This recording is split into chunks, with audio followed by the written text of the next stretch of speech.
ایک تو یہ چیز کہ میں اس میں بالکل ہی منفرد ہوں، ایسا بھی نہیں ہے۔ اس سے پہلے بھی اکا دکا اہل علم یہ بات کہتے رہے ہیں۔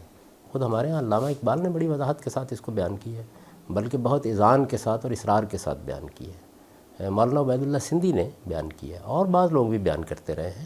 تاہم اگر فرض کر لیجیے پہلی باری یہ بات کہی جا رہی ہو، دیکھنا چاہیے دلیل کیا ہے اس کی۔ میرے نزدیک قرآن مجید نے ان کے معاملے میں پوری تدریج کے ساتھ ایک ایک مرحلے کو بیان کر دیا۔ زبان کا سادہ اصول یہ ہے کہ اگر ایک بات ایک جگہ اجمال میں کہی گئی ہے اور دوسری جگہ اس کی تفصیل ہے، تو تفصیل کو اجمال کی روشنی میں نہیں سمجھا جائے گا، اجمال کو تفصیل کی روشنی میں سمجھا جائے گا۔ یہ ایک مسلمہ اصول ہے۔ بل رفع اللہ علیہ اجمال ہے، تفصیل کیا ہے؟ وہ جو سورہ آل عمران میں ہے، انی متوفق ورافعک الیہ ومطہرک من الذین کفروا وجاعل الذین اتبعوک فوق الذین کفروا الی یوم القیامہ۔ اس میں آپ یہ دیکھ لیجئے کیا بیان کیا گیا ہے، انی متوفق، میں تجھے وفات دوں گا۔ جو وفات کے معنی ہوتے ہیں وہی میں نے بیان کر دی ہیں، معروف معنی بلسان عربی مبین، کوئی اپنی طرف سے کوئی تعویل بھی نہیں کی۔ انی متوفق یعنی اس میں جو لوگ مجھ پر تنقید کر رہے ہیں وہ تعویلات کر رہے ہیں، میں تو صریح لفظ جیسے بیان ہوا ہے ویسے ہی ترجمہ کر رہا ہوں۔ انی متوفق، میں تجھے وفات دوں گا، ورافعک الیہ۔ وفات کا ترجمہ تو قرآن مجید کی بعض آیات میں وفات نہیں ہے، موت نہیں ہوا، کرینہ چاہیے ہوتا ہے۔ اس کی وجہ یہ ہے کہ جو لفظ بھی اپنے مجازی مفہوم میں معروف ہو جائے، جیسے مثلا اردو زبان کا لفظ ہے انتقال۔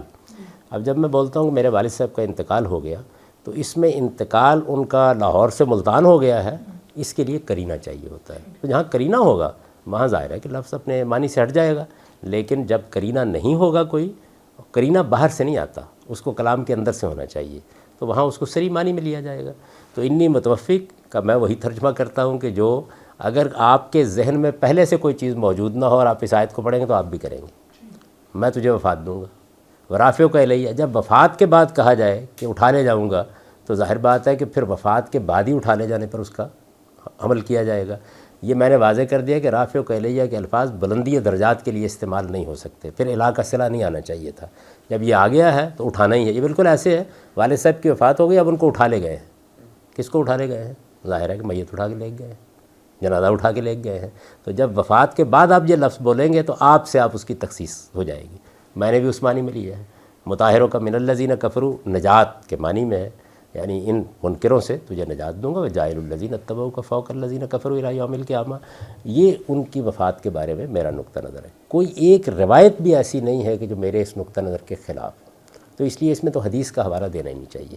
علماء کی آراء ہیں، انہوں نے ایک خاص رائے قائم کی ہے، وہ تعویلات ہیں جو وہ کر رہے ہیں۔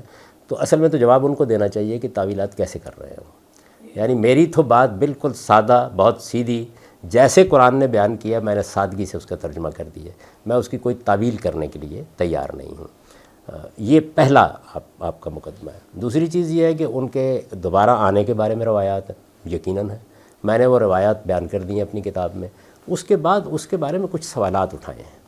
روایات کے بارے میں مسلمہ اصول ہے کہ جب سند کے لحاظ سے آپ دیکھ لیتے ہیں کہ ان کے راوی ثقہ ہیں، جب آپ کو معلوم ہو جاتا ہے کہ ان کی سند متصل ہے اور آپ کو معلوم ہو جاتا ہے کہ حفظ و اتقان کا کوئی مسئلہ نہیں ہے، یہ تھوڑی دیر کے لیے مان لیا جاتا ہے، اگرچہ ان معاملات میں بھی بہت سے محققین نے سوالات اٹھا دیے ہیں، اور ان سوالات کا بھی کوئی طویل نشست ہو تو میں ذکر کر سکتا ہوں، بتا سکتا ہوں کہ کیا کیا سوالات انہوں نے اٹھا دیے ہیں، لیکن تھوڑی دیر کے لیے مان لیجئے کہ سند کے لحاظ سے کوئی سوال نہیں۔